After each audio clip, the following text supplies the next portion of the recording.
The year is 1203, the headquarters of the Naiman Khanate. The massive yurt is steeped in the thick smoke of incense and the distinct stench of fear. On a blindingly white felt rug, nestled among silver platters, rests a severed human head. Before the gathered assembly lies no ordinary spoil of war, but the remains of the greatest monarch of the East, a sovereign of many thousands of warriors, whose golden palace tents had, until recently, blinded travelers with their splendor. Shamans monotonously beat their tambourines, calling out to the spirits. The strings of the horsehead fiddle ring out with a mournful, drawn-out cry. The mother of the Naiman ruler, the imperious Gurbesu, leans over the dead man, raising a chalice of sacrificial wine to his bloodless lips. And suddenly, in this ringing silence, the dead head smiles. The desiccated muscles of the face contort into a horrifying grimace, baring its teeth. Wang Khan, the lord of a colossal empire, leaps up from his throne. Breaking into a hysterical scream, he begins to frantically stomp on the smiling head with his heavy boots, reducing the flesh to a bloody pulp. With this brief, violent gesture, he had just signed the death warrant of his own realm. The dead man's smile had started the countdown, the mere months remaining until the total collapse of the old world. We are accustomed to believing that the nascent empire of Genghis Khan was surrounded nothing but wild, savage tribes clad in animal skins, but this is a massive historical illusion. In the very heart of Asia, long before the rise of the Mongols, a paradoxical state flourished, the Karaite Khanate. In these lands, rugged steppe knights drank wine from silver goblets, read the gospel in the Syriac language, and wore golden crosses over their heavy lamellar armor. They were adherents of Nestorian Christianity. It was the rumors of their immense power that reached Europe, whispering to Europe the beautiful legend of Prester John, the invincible Christian king of the East, who was destined to arrive at any moment to save Jerusalem. European monarchs practically prayed to this man. His name was Toghrul, and he entered the historical chronicles under the resounding Chinese title, Wang Khan. In our previous chronicles, we dissected the anatomy of steppe brutality and absolute loyalty. We saw how Jamukha boiled captive princes alive in 70 cauldrons, attempting to maintain power through sheer terror. We tracked the forest phantom Toktoa Beki, who waged an exhausting guerrilla war for 3 long decades. But today, our focus shifts to a conflict of completely different nature. Here, the primary weapon is neither a poisoned arrow nor a saber strike, but a father's betrayal.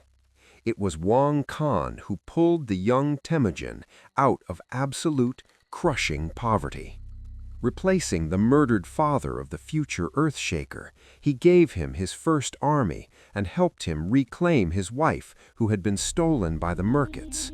Temujin genuinely considered this man to be his ultimate pillar of support on Earth. So, how did it happen that the greatest Christian ruler of Asia ended his days as a filthy, unrecognized vagrant on a foreign border? Today, we will unravel the dark secret hidden behind the smile of his severed head, the very smile that drove the Naiman Khan to madness. You will see how an aging monarch's paranoid fear of his young, talented successor provoked the most massive slaughter of the 12th century, and you will learn what fatal phrase, arrogantly thrown during a matchmaking dispute, cost the tent tens of thousands of lives. This is a story of how the envy of a mediocre heir destroys great alliances. Before us is the chronicle of the downfall of an ancient civilization, collapsing under the crushing weight of its own internal intrigues. Welcome to an era where the kiss of an adopted father burns far worse than a blade thrust into your back. The mid-12th century, Europe is drowning in the blood of the Crusades. We have detailed this era thoroughly in our epic series on the Crusaders. The Kingdom of Jerusalem is cracking under the blows of the Saracens, and the Pope and European monarchs are desperately praying for a miracle. Soon, an incredible rumor spreads through the palaces from Paris to the Vatican. Far to the east, beyond the endless deserts, rules an invincible monarch, Prester John. Legend has it that this mighty Christian king is leading a massive army to the aid of the Holy Land, crushing the enemies of the faith along his path. The Catholic world painted a picture of a holy elder residing in marble halls, surrounded by righteous knights bearing golden crosses on their shields. The reality, however, completely shattered these templates. In the very heart of Asia, within the valleys of the Orkhon and Toul rivers, a genuinely powerful Christian realm was indeed flourishing, the Karaite Khanate. This state exceeded many European kingdoms in sheer territorial size. Local aristocrats baptized their children according to the Nestorian rite, listened to the gospel in Syriac, and wore baptismal crosses. But these people did not build stone castles, nor did they know anything of the chivalric code. The Karaites remained rugged, hardened nomads. Their cathedrals were enormous felt tents, and instead of chanting psalms, these steppe warriors listened to the sharp whistle of flying arrows. At the helm of this paradoxical empire was a man named Toghrul, the very same monarch whose salvation-bringing crusade the West so eagerly awaited, the future Wang Khan. European bishops would have been utterly horrified had they learned the true biography of their holy savior. Toghrul did not inherit his crown in the quiet sanctity of palace chambers. His path to the golden tent was paved with mud, deep humiliation, and brutal fratricide. Steppe politics had absolutely no tolerance for saints. Toghrul's childhood violently broke any illusions he might have had about family ties and personal safety. At the age of 7, when the sons of chieftains typically received their first horse and a small hunting bow, the child was abducted by the neighboring Merkit tribe. The boy was dressed in a tattered coat made from the skin of a piebald goat and sold into slavery. The future master of Asia, the great hope of the European crusaders, spent years grinding millet in a heavy wooden mortar on the desolate edge of the Bura steppe near the Senggum River. His father, Khurchahus Buyiruk Khan, eventually managed to rescue his son, but the brutal lesson remained firmly etched into his memory. Toghrul understood the most fundamental truth of the steppe. Status and noble blood are worth absolutely nothing if you do not have the strength to back them up. At 13, history repeated itself. The youth was captured by the Tatars, and once again he became a slave, this time serving as a lowly camel herder. The captive eventually managed to escape, bringing a Tatar shepherd along with him, but those agonizing years of servitude had thoroughly burned out whatever remnants of compassion were left in his soul. When Khurchahus Buyiruk Khan died, he left behind 40 sons, 40 wildly ambitious princes, all laying claim to a single felt throne, more claimants than some royal dynasties saw in an entire century. For young Toghrul, who had graduated from the brutal school of slavery, the choice was glaringly obvious. To yield the throne meant returning to the heavy wooden mortar. He struck first. Toghrul didn't just exile his competitors. He methodically and cold-bloodedly slaughtered his own blood brothers, one by one. The European myth of a just, righteous monarch shattered violently against the cruel reality of nomadic butchery. St. John built his foundation of power upon the piled corpses of his closest relatives. But blood only begets more blood. One of the surviving brothers, Heir, managed to escape westward to the mighty Naiman tribe. Soon the fugitive returned backed by the regular army of Inancha Bilge Khan. Toghrul's own uncle, Gur Khan, also joined the rebellion. The Karaite elite, utterly exhausted by the tyranny of the fratricide, turned their backs on their ruler. In a matter of days, Toghrul lost absolutely everything. Stripped of his army, his massive horse herds, and his golden tent, the deposed monarch fled through the narrow Kharaun Khabchal gorge with a pathetic retinue of merely 100 loyal warriors. The man who had once ruled over hundreds of thousands was once again a destitute fugitive. Teetering on the very edge of destruction, he makes a move that would define the course of world history. Toghrul heads east and arrives at the camp of a young but rapidly rising Mongol chieftain, Yesugey Bagatur. The father of the future Genghis Khan possessed an incredibly sharp political instinct. Yesugey saw before him not a ragged exile, but the legitimate ruler of the vast Karaite Khanate. To help such a man meant acquiring an ideal, powerful ally and putting him deeply in his debt. Yesugey mobilizes his forces under the command of Hunan and Bakarji. With a rapid, lightning-fast strike, the Mongol cavalry drives the usurper Gur Khan out of his ancestral pastures, chasing him far beyond the country's borders into the distant lands of Khashin, leaving the rebellious uncle with barely 32 men. Toghrul receives his realm back, handed to him directly by Yesugey's sword. As a token of absolute, unwavering gratitude, in the famous dark forest of the Toghrul River, the two leaders perform an ancient rite.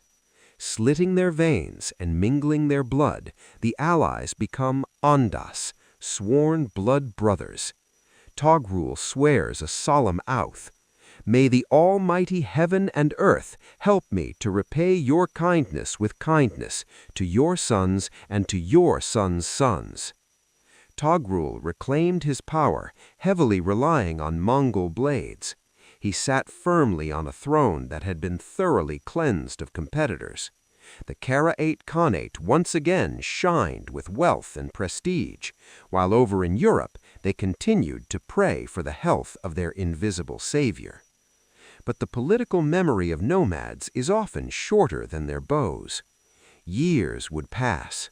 Yesugey would be fatally poisoned by the Tatars, and his family would crash to the absolute bottom of the social abyss. Decades later, a destitute, impoverished youth named Temujin would ride up to Toghrul's golden tent. He wouldn't have an army, but he would bring a black sable coat, the only price for which one could buy a father. The 1180s. The death of Yesugey Bagatur by Tatar poison threw his family to the very bottom of the steppe food chain. Young Temujin is an impoverished outcast, ruthlessly hunted by the very people who were his relatives just yesterday. He has no army, no pastures, and no allies. The only thing he has managed to achieve is to reclaim his betrothed bride, Berta, and receive her dowry. That dowry was a magnificent coat of black sable. In the harsh, unforgiving realities of the 12th century, such an item was worth more than an entire herd of thoroughbred stallions. An ordinary nomad would have immediately traded the furs for meat, weapons, or horses to ensure a well-fed, secure winter. But Temujin thought in entirely different categories. For him, the fur was not a piece of clothing to keep warm, but a highly calculated instrument for purchasing power. Together with his brothers Kasar and Belgutai, the young man travels to the banks of the Toghrul River, to the tract known as the Dark Forest. There lay the headquarters of Toghrul, the mighty sovereign of the Karaites, the very same monarch who had once regained his throne with the help of Yesugei. Temujin steps into the ruler's tent. He lays the priceless coat at the feet of the aging Khan and delivers a perfectly calibrated phrase. "You swore brotherhood with my father. He who was an Anda to my father is as a father to me. I have married, and I have brought you my wedding gift." Toghrul accepts the fur. The chronicles place a highly poetic response in his mouth. "In gratitude for the black sable coat, I shall gather your scattered people." But one shouldn't look for genuine sentimentality or a shedding of paternal tears in the actions of the Karaite lord.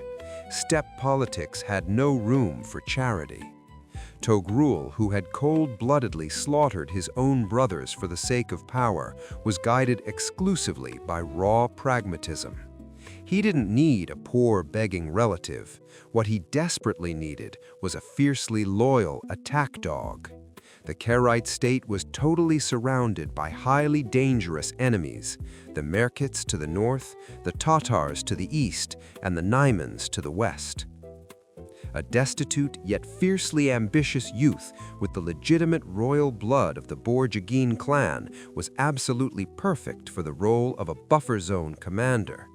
By accepting the coat, Toghrul bought himself a cheap, desperate, and highly motivated vassal.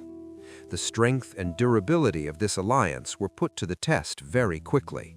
In the dead of night, 300 heavily armored Merkits, led by Tuktua Beki, crashed down upon Temujin's camp. They had come to violently exact revenge for the old insults of Yesugei. Temujin fled into the impenetrable thickets of Mount Burkhan Khaldun and abandoned his wife Berta to the attackers. Stripped of absolutely everything, the fugitive once again turns to his adopted father. It is right here that the calculated investment of the Sable Coat yields colossal, game-changing dividends. Toghrul does not abandon his vassal. On the contrary, he sees the perfect, entirely justified pretext to permanently solve the problem of the northern neighbors once and for all. The Karaite monarch mobilizes his regular army. He fields 2 Tumens, 20,000 sabers, and orders Temujin to bring in another 20,000 warriors under the command of Jamukha. The massive punitive expedition grinds the Merkit camp into absolute dust.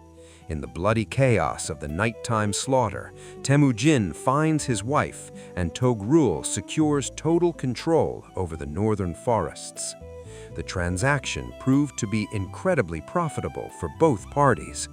Temujin fully restored his authority and gained a powerful military roof over his head. He sincerely believed in the unshakable permanence of this alliance, viewing Toghrul as his ultimate protector. But political capital has a notorious tendency to depreciate. Years will pass.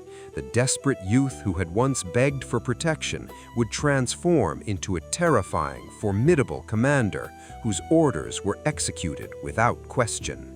How will the aging Christian king react when he sees that the loyal attack dog he raised has morphed into a ravenous, independent wolf? A wolf whose fangs are now fully capable of tearing out the master's own throat. The answer lies deep within the golden tent and the arrogant pride of the heir to the throne. The year 11906, the valley of the Ulz River. The political landscape of the Great Steppe shifts dramatically beneath the heavy march of a regular army. The Golden Ger dynasty, the mighty colossus controlling northern China, decides to punish its former attack dogs. The Tatars, who had long guarded the empire's northern frontiers, have violated their treaties and broken out of subjugation. The Jin general Wanyan Qingsong leads a massive punitive corps, violently squeezing the Tatar chieftain Megujin Seultu deep into the steppe. Temujin intercepts this crucial intelligence and instantly grasps the sheer scale of the historical opportunity. He dispatches a messenger to his adopted father, Toghrul, with a bluntly pragmatic message. The Chinese are driving out the murderers of our ancestors. We are absolutely obligated to strike them from the other side. Toghrul doesn't hesitate for a single second. On the third day, he musters his army and rides out to join forces with Temujin. The trap violently snaps shut at the Tatar strongholds of Husutu Shituyen and Naratu Shituyen. Crushed between the heavily armored Chinese infantry and the lightning-fast Mongol Karaite cavalry, the Tatars suffer a totally devastating defeat. Megujin Seultu is killed on the spot. Temujin claims from the looted tent of the slain chieftain a silver cradle and a blanket richly embroidered with mother-of-pearl, incredibly rare treasures for a destitute nomad. But the ultimate prize awaits the Allies not in the plundered supply wagons. The Chinese general Wanyan Qingsong is extremely pleased. The steppe nomads have done all the dirtiest work for him. He hands out grand imperial grants, and it is precisely at this moment that the historical paths of Temujin and Toghrul violently diverge, forming a colossal, unbridgeable chasm in status. Temujin receives from the Jin Empire the title of Jiaotkuri. This is a rather minor rank, a border centurion, effectively a low-level police overseer for the steppe. Toghrul, however, is granted the absolute highest title available to a nomad, Wang, which translates as king or prince. From this very second, his former name is erased from the historical chronicles. Wang Khan is born. The ruler of the Karaites reaches the absolute zenith of his power. He is no longer just a lucky, successful chieftain. He is an internationally recognized monarch, his legitimacy officially validated by the Dragon Throne itself. Wang Khan erects a magnificent golden palace tent for himself. Foreign merchants and ambassadors witness a scene utterly incredible for the rugged steppe. A Christian ruler sits majestically in a gold-embroidered tent, drinking from precious jewel-encrusted chalices, listening to the Syriac liturgies of Nestorian priests, and leaning firmly on the political support of the wealthiest empire in Asia. Rumors of this fabulous splendor fly all the way back to Europe, deeply feeding the myth of the fabulously wealthy Prester John. Wang Khan bathes in the zenith of his glory. Temujin remains completely in the shadows, formally subordinating himself to his immensely powerful ally and making do with the title of a petty, low-ranking officer.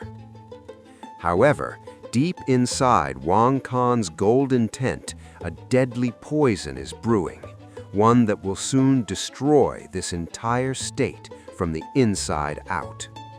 The aging monarch has a biological son and legitimate heir, Nilka Senggum. Senggum watches with rapidly mounting hatred as Temujin continuously wins battles and subjugates neighboring tribes. The heir understands the harsh, undeniable truth. While his father parades in golden robes, the actual functioning military machine of the steppe is increasingly taking its orders directly from Temujin. Every new triumph of the adopted son strikes a brutal blow to the ego of the biological son, feeding his dark paranoia. The divide between the aging king in his golden tent and the hungry, battle-hardened commander in his campaign saddle becomes absolutely critical.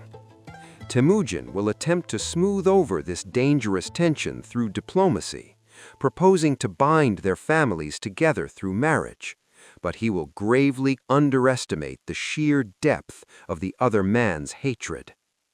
A single, profoundly arrogant phrase thrown by Senggum during the matchmaking process will become the very spark that burns the golden palace to the ground and drowns the steppe in an ocean of blood. The year 1203. The Karaite state reaches the absolute zenith of its power, but deep inside Wang Khan's golden tent, a fatal, deadly schism is brewing. The aging monarch rules a vast empire, leaning heavily on the formidable military machine of his adopted son, Temujin. The ruler's biological son, Nilka Senggum, observes this alliance with a rapidly escalating, blinding rage. The legitimate heir endlessly boasts of his ancient bloodline and immense wealth, but the real, tangible authority out on the steppe is inexorably slipping away to the man who actually wins the battles. Acutely sensing the looming threat, Temujin makes a preemptive move. He proposes to Wang Khan that they cement their military alliance with ties of actual blood kinship. The plan is utterly flawless in its sheer pragmatism: arrange marriages between their children. It seemed that this double dynastic marriage would permanently fuse the two noble houses into a single, unbreakable monolith. But this cold political calculation shatters violently against the massive arrogance of the old nobility. Nilka Senggum flatly refuses, and he twists the peaceful proposal into an opportunity for a devastating public humiliation. The prince throws out a phrase that brutally exposes the entire gaping chasm of the steppe hierarchy. If a woman from Temujin's family comes into his tent, she will sit in the place of honor at the back. But if a noble Karaite woman goes to Temujin, she will be forced to stand by the door like a common servant. This didn't just sound like a personal insult to the family. It was an official, booming manifesto. The established aristocrats will absolutely never recognize these upstarts as their equals. The prince's venomous words trigger a deadly chain reaction. Jamukha secretly arrives at the headquarters, Temujin's former blood brother, a man who has lost his own army but perfectly retained his genius talent as a master manipulator. Fully realizing that defeating his enemy in open, honest combat is impossible, he decides to burn him alive using the hands of others. Jamukha methodically and ruthlessly poisons Senggum's mind. He unleashes an intricate plot fueled entirely by paranoia. He claims that Temujin is secretly exchanging envoys with the Karaite's greatest enemy. The former Anda convinces the heir that the adopted son only honors Wang Khan in his empty words, but in reality, he is actively plotting a violent seizure of power. This toxic lie falls on the incredibly fertile soil of a deeply wounded ego. An infuriated Senggum marches to his father and fiercely demands a preemptive strike. Wang Khan hesitates. The chronicles have preserved his initial response, full of superstitious dread. Temujin has thus far served the Karaites as a reliable pillar of support, and if we plot evil against him, heaven will never forgive us.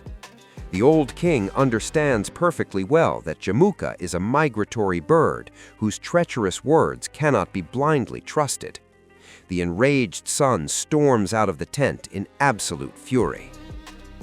And right here, Wang Khan's ultimate, fatal weakness is laid completely bare. The aging monarch is far more terrified of losing the love of his only biological son than he is of breaking a sacred oath before heaven. The father calls Senggum back and totally surrenders. "How can I abandon my son? Do what you must." The great Christian ruler gives his official consent to a treacherous, cold-blooded assassination. The conspirators' plan is brilliantly simple and utterly ruthless. They abruptly change their tone, announce their joyous consent to the marriage, and warmly invite Temujin to a formal betrothal feast. According to ancient steppe customs, one absolutely does not bring an army to such a celebration. In reality, a heavily armed ambush is waiting to butcher him. Temujin sets out on the journey, taking with him a mere dozen bodyguards. Along the way, the small cortege stops at the yurt of Munlik. Old Munlik possesses a political instinct that perfectly matches the sharp intuition of Temujin himself. He asks a stark, penetrating question. The very people who just publicly humiliated our family and flatly refused the marriage are suddenly inviting us to a joyous feast? Is this business truly clean? Munlik strongly advises him not to risk his head, but rather to send a polite, formal apology. This gut instinct outright saves the commander's life. Temujin turns his horse around and sends 2 representatives in his place to the feast. Seeing his envoys instead of the Khan himself, the conspirators instantly realize the truth. The plan has spectacularly failed. The masks are completely ripped off. They make the drastic decision to act entirely out in the open, to surround Temujin's camp early in the morning and violently annihilate it with brute force. That very evening, Ep.3, the younger brother of one of the chief conspirators, returns to his tent and loudly discusses the plan for the morning massacre. At that exact moment, an ordinary horse herder named Badai walks in to serve the masters their kumis. Overhearing the details of the impending assassination, he immediately seeks out his close comrade, Kishlik. 2 lowly, simple herdsmen now faced with a choice that will ultimately determine the fate of an entire continent. To betray the dark secret of their powerful masters means condemning themselves to an agonizing, torturous death. To remain silent means allowing the murder of the one man who has become a beacon of hope for the steppe. The herdsmen make their fatal move. In the dead of night, they saddle the 2 absolute best horses from the Khan's prized herd, the famous stallions, White Muzzle and White Bay. In pitch darkness, risking running into heavily armed patrols, the fugitives gallop desperately towards Temujin's camp. Reaching the headquarters, Badai and Kishlik relay the conspirators' conversation word for verbatim word. The Khan and Senggum are aggressively massing their troops to grind the camp into bloody powder at the break of dawn. On this very night, the old world completely and utterly collapsed for Temujin. The man to whom he had gifted the Sable Coat, whom he had rescued from destruction and lovingly called father, had just sent ruthless assassins after him. He honestly thought he had earned the right to enter the high elite, but brutal reality showed him the truth. The steppe aristocracy will absolutely never accept an upstart. Now they could only be entirely eradicated. There is no time to pack or gather belongings. Temujin rouses his most loyal men, completely abandons his heavy supply train, and slips away into the northern forests, leaving nothing but empty tents behind. Ahead of him waits Khalak Haljid Elet, a place where blood will flow like a mighty river. And if Temujin thought that the bitter betrayal of his adopted father was the worst possible blow, he was gravely mistaken. The real catastrophic nightmare was only just beginning. There was almost no time left for salvation. Leaving empty tents and burning campfires behind as a clever decoy, Temujin leads his people away toward the densely forested Mao Undur Mountains. Unraveling the deception of the empty camp, Wang Khan throws himself into a furious pursuit. They finally manage to overtake the fugitives at the desolate sandy tract of Khalakhaljid Elet. The utterly exhausted Mongols are forced into a pitched battle against the fresh, numerically overwhelming army of the Karites. A brutal, incredibly savage slaughter immediately ensues. The elite detachments of the Urut and Mangut fiercely hold back the overwhelming onslaught, buying precious time at the staggering cost of their own lives. It seemed that Temujin's nomads were entirely doomed. But then, pure chance violently shatters the plans of the victors. A stray arrow pierces the ruddy cheek of Prince Senggum. The Karites, consumed by sudden panic, halt their massive advance to quickly surround and protect their wounded heir.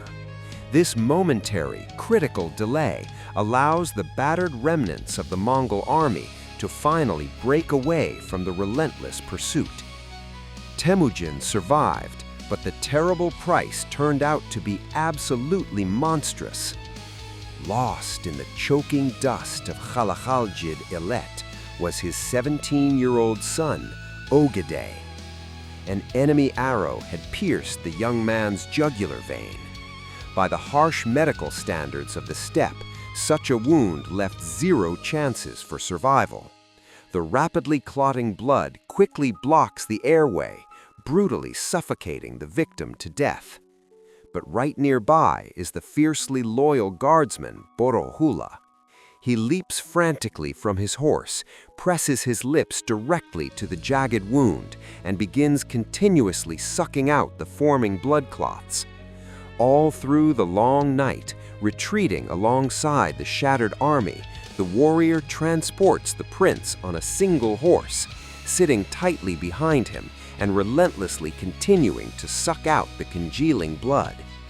When they finally drag themselves into Temujin's camp, the corners of the guardsman's mouth and his armor are drenched in crimson. The future Great Khan is miraculously saved, but the Mongol army is utterly broken, bleeding, and thoroughly demoralized. The battered fugitives roll back far to the southeast, retreating to the shores of Lake Baljuna. The body of water had long since dried up, turning into a foul, putrid, muddy swamp. Temujin had lost absolutely everything: his supply trains, his massive herds of livestock, and his confidence in seeing tomorrow. The small handful of emaciated warriors is forced to strain the murky, muddy sludge just to survive. In this agonizing moment, the leader fully grasps a harsh truth: old blood ties and noble lineages are completely worthless. Reaching the absolute limit of human despair, the commander performs an act that forever laid the solid foundation for a future continental superpower. He raises his hands to the open sky and swears a solemn oath that would enter history as the Baljuna Covenant. The very people who shared this bitter, muddy water with him become the absolute elite core of the new empire forever. An astonishingly diverse group gathered around the future ruler: Muslims, Christians, and Buddhists originating from 9 entirely different tribes. They were united neither by bloodline nor by religion, but by absolute, unwavering personal loyalty. Right there, in that stinking swamp mud, the ancient cult of the aristocracy finally died, and a ruthless, fiercely pragmatic meritocracy was violently born. Meanwhile, Wang Khan, entirely confident in his absolute, unconditional victory, decides not to bother finishing off his deeply wounded enemy. Why dirty his royal hands on walking corpses when he could simply bask and enjoy his glorious triumph? The aging monarch completely relaxes his guard and throws a grandiose, massive feast in his famous golden tent. He sincerely believed that he had utterly destroyed the upstart, but in actual reality, he had only forged for him a monolithic, unstoppable guard of death-defying zealots. This arrogant celebration will prove utterly fatal for the Christian king. Are you ready to move on to the final module, where the terrifying fall of the Golden Tent will unfold, and the chilling, grim solution to the dead man's smile will finally ring out? The grand feast in Wang Khan's Golden Tent thundered across the entire valley of the Ger Gorge. The old monarch was absolutely drunk on his own triumph. He sincerely believed that he had permanently solved the problem of the upstart Temujin, driving him straight into the filthy, dying swamps of Baljuna. The Karaite elite casually drank kumis from silver chalices while listening to soaring Nestorian hymns. The arrogant aristocrats didn't even bother to post distant sentries or pickets. In their traditional understanding of the rules of warfare, a thoroughly crushed enemy, having lost his supply trains and livestock, was supposed to hide away and lick his wounds for years. Why fiercely guard the peace of the glorious victors from those who are already rotting alive? Deep within this staggering, arrogant carelessness lay the ultimate, fatal flaw of the old world. Temujin was absolutely no longer playing by the classic, accepted rules. Having choked down muddy swamp water and sworn a blood oath of absolute loyalty, Temujin's guardsmen did not sit back and wait for spring to arrive. The commander roused his utterly exhausted men and threw them into an unprecedented, lightning-fast forced march. Absolutely no stops, absolutely no campfires. The furious cavalry tore through the pitch-black night, eating raw meat right in their saddles as they rode. Absolute death crashed down upon Wang Khan's camp, straight out of the darkness. The vanguard, under the expert command of Zhurchadai and Arkai, soundlessly eliminated the few sparse sentries and tightly sealed an iron ring around the gorge. When the very first rays of the sun illuminated the gold-embroidered tent, the valley was violently torn apart by the deafening roar of thousands of throats. At dawn, what began was not a battle, but a systematic, highly organized extermination. For 3 full days and 3 full nights, a bloody, horrific meat grinder boiled inside the narrow confines of the Ger Gorge. The mighty Karaite army, hopelessly pinned between the jagged rocks, choked on its own sheer panic. Elite detachments laid down their bones, desperately attempting to punch a bloody hole through the encirclement to save their ruler. In the midst of this unimaginable chaos, Wang Khan and his son Senggum miraculously managed to achieve the impossible. They slipped out of the closing trap and fled for their lives. The greatest Christian monarch of the East, whose very name had for decades terrified enemies from China to Europe, was transformed overnight into hunted, desperate prey. Completely stripped of their grand retinue, horses, and provisions, the old man and his son stumbled blindly across the scorched, burning steppe. The brutal heat and agonizing thirst drove them out of their minds. Eventually, their paths forcibly diverged. Senggum wandered off to seek salvation in the deep sands, where he would later meet an incredibly ignominious death at the treacherous hands of his own servants. And the emaciated, dying Wang Khan trudged westward toward the borders of the Naiman Khanate. He somehow reached the Nekun Usun River right on the border of Naiman territory. Barely alive from agonizing thirst, the old man collapsed by the icy water to drink. At that precise moment, a mounted patrol shouted out to him. A Naiman border guard named Kori Subechi, riding his usual watch, saw a filthy, wretched vagabond eagerly drinking from the river. Wang Khan struggled to his feet with immense difficulty. He squared his frail shoulders, hidden beneath a severely torn and tattered robe, and he desperately attempted to reclaim his lost, majestic grandeur.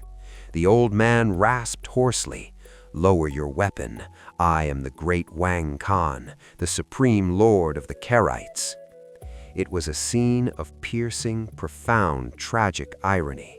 the very man whom European monarchs had blindly addressed from afar as the phenomenally powerful priest-king Prester John, was now standing on his knees in the mud before a simple, lowly border guard. But the soldier merely burst into loud, mocking laughter. In his rugged world, mighty lords wore heavy gold and rode escorted by a retinue of thousands. The filthy vagrant at the river couldn't possibly be a monarch. Without wasting another word, Kori Subechi drew his sharp saber and with one short, brutal strike, struck the old man's head clean off. Thus, senselessly and squalidly, ended the life of the very man who had once pulled the young Temujin out of crushing poverty, only to ultimately succumb to dark paranoia and attempt to assassinate him with a cowardly strike to the back. But the death of the king was only the grim prologue to the final, profoundly mystical act of this entire bloody drama. The circle tightly closed, bringing us right back to the terrifying riddle from the very beginning of the episode. When the shocking news of Wang Khan's demise reached the Naimon court, the imperious mother of the local ruler, Queen Gurbesu, was utterly horrified. She ordered that the severed head of the murdered man be immediately delivered to the royal headquarters. Wang Khan was a great sovereign of an ancient, highly noble lineage, she loudly declared. We are absolutely obligated to offer him a grand sacrifice to appease his wandering spirit. The monarch's head, carefully washed and richly anointed with fragrant incense, was solemnly placed on an enormous white felt rug. In the entire Naimon elite, gathered heavily led by Taiyang Khan himself, the shamans violently beat their tambourines. The royal musicians began to play mournfully on their lutes. The royal court women, meticulously performing the ancient Steppe rite, raised a silver chalice of sacrificial wine directly to the bloodless lips of the dead man. And at that precise moment, in the absolute ringing silence of the sacred ritual, the dead head of Wang Khan smiled. There was absolutely no dark magic involved here. The facial muscles, shrinking and drying rapidly in the arid steppe air, simply contracted, exposing the teeth in a genuinely horrifying, ghastly grimace. But to the superstitious nomads, living in a world completely governed by undeniable omens and ever-present spirits, this was a terrifying, direct signal from the underworld. The dead man was openly, laughing mockingly at his murderers. Seized by a primal, absolute animal terror, Taiyang Khan violently leaped from his throne. Screaming wildly, "Are you laughing at me?" the ruler of the massive empire launched himself directly at the severed head. He began to frantically and hysterically stomp on his heavy leather boots, viciously reducing the face of the great Christian king into a bloody, unrecognizable pulp. The old battle-hardened commander, Koksay Sabrak, watching this pathetic hysteria from his sovereign, spoke with profound, heavy bitterness. Why did we sever his head if we are only going to trample it beneath our feet? The dogs are howling, and it bodes no good. Our empire is completely doomed. The wise commander turned out to be absolutely right. Wang Khan's ghastly smile became the ultimate harbinger of the rapid, brutal downfall of the Naimon Khanate. Just one single year later, Temujin would come for them, and Taiyang Khan, totally paralyzed by his own pathetic fear, would lose his army, his entire state, and his very life. And what of Temujin? Just 1 year later, Temujin would come for the Naimanis, and Taiyang Khan, totally paralyzed by his own pathetic fear, would lose his army, his entire state, and his very life. And what of Temujin? Having achieved an absolute, unconditional victory, he didn't merely annex the lands of the Karaites, he completely and utterly up-earned the very essence of the social ladder itself. The arrogant Karaite elite was ruthlessly exterminated or unceremoniously handed out as lowly slaves to ordinary common warriors. The famous golden tent of Wang Khan, the ultimate symbol of his boundless power, Genghis Khan handed over to two simple, lowly horse herders. To those very same men, Badai and Kishlik, who in the dead of the dark night had urgently warned him about the treacherous betrayal of his adopted father. The slaves of yesterday instantly became Darkhans, free, incredibly powerful lords who were completely exempt from the law and entirely untouchable. In the rapidly nascent empire, ancient bloodlines and high noble birth were absolutely worthless anymore. Unshakable, absolute personal loyalty had become the sole, undeniable, hard currency. The Kurite state, arguably the most enlightened and advanced Khanate in the entire Great Steppe, was completely wiped off the face of the earth. Wang Khan possessed every conceivable resource needed to permanently unite all of Asia under his powerful scepter. But he squandered his magnificent historical greatness for his own petty fears and the deeply paranoid, venomous intrigues of his profoundly mediocre son. The cowardly betrayal by his adopted father did not break Temujin. On the contrary, it definitively and totally freed him from the restrictive moral shackles of the old world. By utterly destroying the very man whom he had for so many long years called his main pillar of support on earth, the brilliant commander grasped the most crucial political truth of all. He completely realized that he absolutely no longer needed powerful allies or benevolent patrons. From this moment forward, all he needed were obedient subjects. The fragile illusions of equality had completely dissipated into the wind. Only one single sun remained in the endless sky. However, one final, incredibly bloody step remained before absolute total triumph could be achieved. Far to the west, a colossal, terrifying superpower, entirely untouched by this brutal war, still loomed large.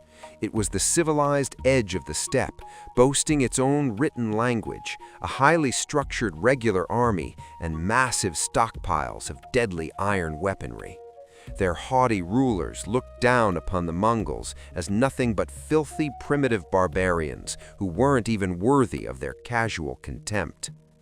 In the very next episode of our epic series, we will transition to the dark history of the man who, in sheer animal terror, trampled the smiling severed head of Wang Khan. Awaiting us is Taiyang Khan and the incredibly powerful Naiman Khanate. You will learn exactly how the ruler of a gigantic, sprawling empire lost a massive war exclusively due to his own crippling fear and the staggering arrogance of his mother. How Jamukha, while embedded within the camp of his supposed allies, used brilliant psychological terror to force a foreign army to willingly step right off a cliff into the abyss, and exactly why the old world finally, irrevocably collapsed under the devastating blows of Genghis Khan's 4 dogs of war. Subscribe to the channel so you absolutely don't miss the epic, bloody finale of the battle for the Great Steppe. This has been Chronicles of the Greats. Until next time.